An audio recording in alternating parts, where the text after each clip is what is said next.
I call on Government Order of the Day number 2. Health and Safety Reform Bill Committee stage. I declare the House in committee for consideration of the Health and Safety Reform Bill. Mr. Speaker. Mr. Chairman.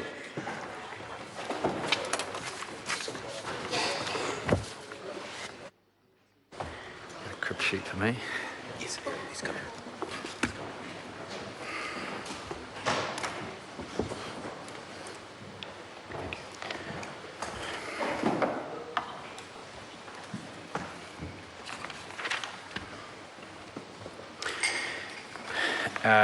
The Housing Committee on the Health and Safety Reform Bill, the question is that Part 1 stand part, but before I give the call, I want to indicate that this is a debate on clauses 3 to 29AA and on Schedule 1 of the bill.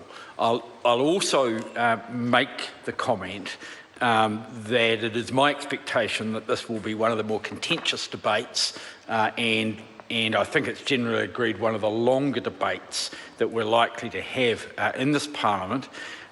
Chairs of the committee will be looking very carefully at the question of the substance of contributions that members are making, questions of relevance and of repetition. I also want to indicate to the Minister and the Chair in making decisions around the closure, I at least will be looking to whether reasonable questions have been answered. Obviously, we won't let repetition of questions go on forever, but questions once answered become repetitive if they are reasonably answered. Now, so the question is that Part 1 stand part. The Honourable Michael Woodhouse. Thank you, Mr. Chairman. It's my privilege to commence this committee stage on the Health and Safety Reform Bill, and I want to begin by making some introductory comments, including some comments on matters that are actually in the latter part of the bill, but I trust the Chair will indulge me a little because I think they're an important context to that, and I intend at the end of this intervention to table a document that will assist members in Part 3. And I think they'll provide that context to what I expect will be a robust, but what I hope will be a reasoned and respectful committee stage. And I want to begin by acknowledging those family and friends of loved ones who have been killed or seriously injured at work, including those who are present and those who are watching this bill's progress on TV or radio. Disappointed that the stage did not commence yesterday, and I regret that that was the case, but I want to assure the House that that wasn't due to any deliberate attempt to delay on my part. Indeed, my strong preference was to have commenced that yesterday, but it is important that we get this bill absolutely right and in good shape, and that all parties are satisfied before they support it.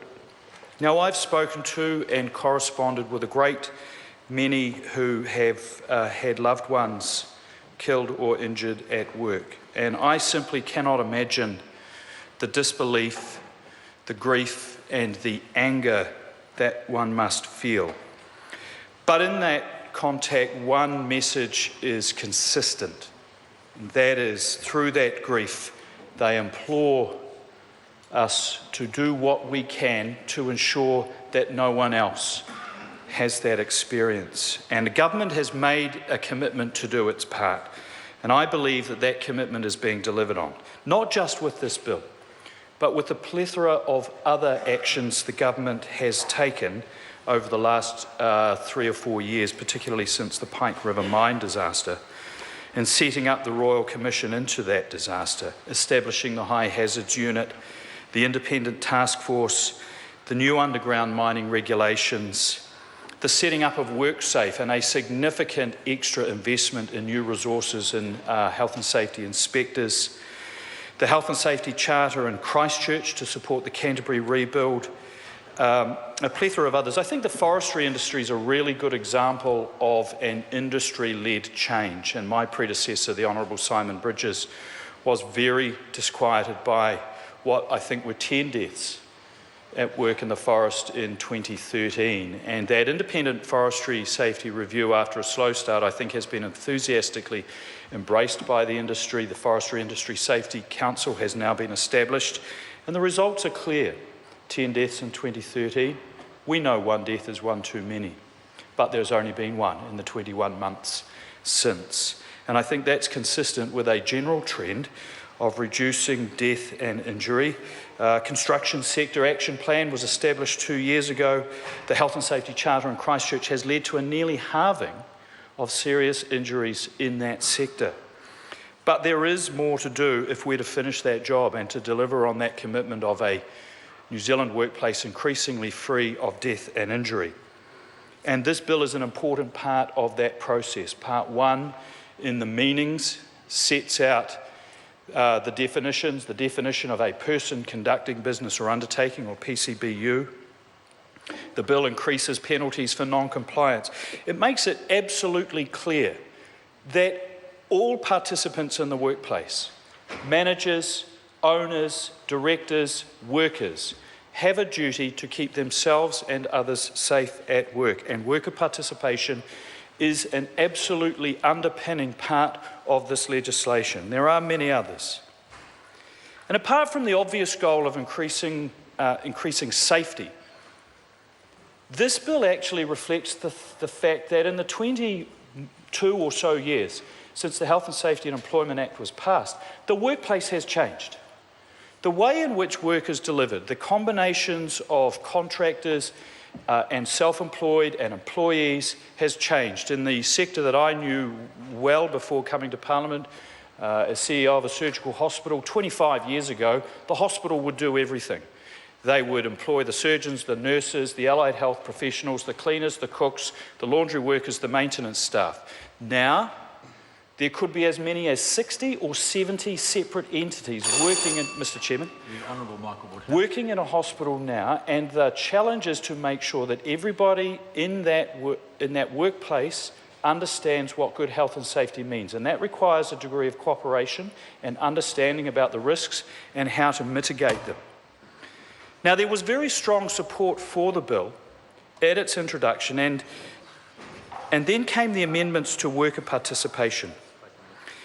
Now, I want to refer to a table that I will be, a document that I will be tabling at the end of this, and that goes into the commitment that I made at the second reading to define the framework that the government would use to consult on what the regulation would be around high-risk small business. And it was my hope that we would get to about the upper quartile of risk. So we've found a consistent taxonomy and description in the ANSIC codes, which are used by ACC to set ACC levies. And we have looked at the injury rates over the past 5 years, from 2009 to 2013, I think it is. And we have included in this draft list for consultation any industry that has had a fatality rate greater than 25 per 100,000 workers. Any industry with a serious injury rate above 25 per 1,000 workers. And we've acknowledged that while the actual rate may not be that high, there is the risk of a mass casualty event in some industries, and so they have been included. Now, also I should add that there is the issue of occupational exposure, the best example of which is asbestos and silica dust in the construction industry. And for that reason, while the construction industry does not meet the fatality and serious injury thresholds, they will be included in this list for consultation.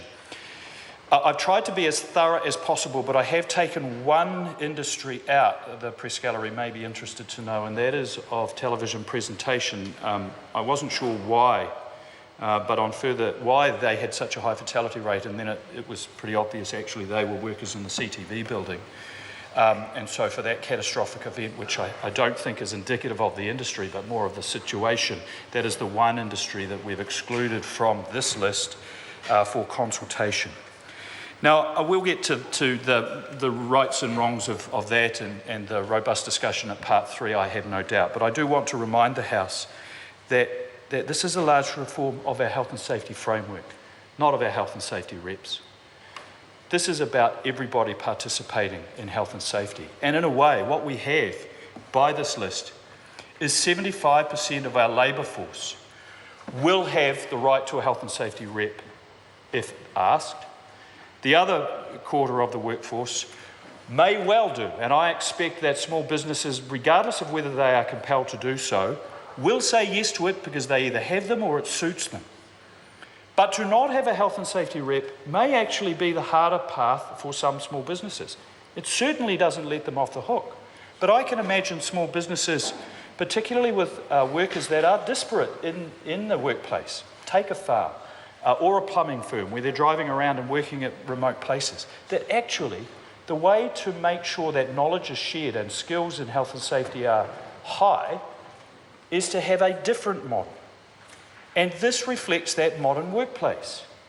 Labor say they are the friend of small business. Apparently they've suddenly had an epiphany around the 90-day rule, although I'm not sure about that. But this one opportunity to reflect the modern workplace and the modern small business with a flexible but not a watering down expectation in my view, because all of the powers of the health and safety representative are still available to every worker in the workplace. The path is just a different one. I think warrants a robust debate here, but I stand strong in my view that this is a sensible and balanced and appropriate response to a modern workplace in New Zealand, and is by no means a watering down. I am going to require, Mr. Chair, perhaps a third call, because I want to acknowledge our support partners, ACT for their support and scrutiny, Peter Dunn and the United Future Party, who worked with us to make sure this framework for the establishment of high-risk industries was robust, evidence-based and consistent, and also for making sure there was a review of that. Now, I expect actually, because it's in secondary ledge and regulation, we will be able to amend that from time to time. But, Mr. Chair... The Honourable Michael Woodhouse. Thank you, Mr. Chair. But indeed, there will be, I think, a formal review in the regulation. Now, for the Maori Party, and I want to acknowledge particularly Marama Fox, they have worked with us very much on the tightening of the expectations around developing solid work groups and avoiding what some would say, I don't actually think there is a high risk of this, but the avoidance or the arbitrage to establish work groups that don't deliver the intent of health and safety committees and representatives, and on the extension of time for the taking of a private prosecution should the regulator decide not to take one. Now, I want to acknowledge Ian Lees-Galloway. He has an SOP that does the same thing, and I think there is merit in that. But indeed, we've come to a place which is an extension of time on the bill as it came back from second reading, but not as long as Mr. Lees-Galloway would have. I want to acknowledge the officials. I didn't do so in second reading, and one of the reasons was they wrote the speech. So in typical modest fashion, they wrote it and I forgot to amend it. But I haven't worked a group of officials harder than I have with this bill. And those who worked with me on the Veteran Support Bill will find that quite hard to believe. But they have worked incredibly hard, been very responsive, and they've done so knowing that the product is going to result in a better health and safety environment in this country. But I've said this on a number of occasions, and I'll finish by saying it again. We can pass all the laws, rules and regulations we like. What will make the fundamental change, and is making the fundamental change to keeping people healthy and safe at work, is a change in behaviour and attitude. And that behoves us all to do that and to work across business, across workers, across directors and across everybody to ensure that we achieve that. Point of order, Mr. Chairman. A point of order, the Honourable Michael Woodhouse. I seek leave to table a document prepared by the Ministry of Business, Innovation and Employment providing guidance on high-risk industries and the list of industries that are proposed for inclusion. While I'm happy to put the leave, of course, as a Minister, you can just table it. Get it out. Well, in that case, I table it. It's tabled. Phil Twyford. Mr. Chairman, members of this House will be well aware that Labor opposes this bill at this point, and we do so with a sense of gravity and disappointment. As the Minister said in his opening remarks, there was a consensus of support behind this bill when it was first tabled, and in fact a great degree of consensus in this House existed behind the first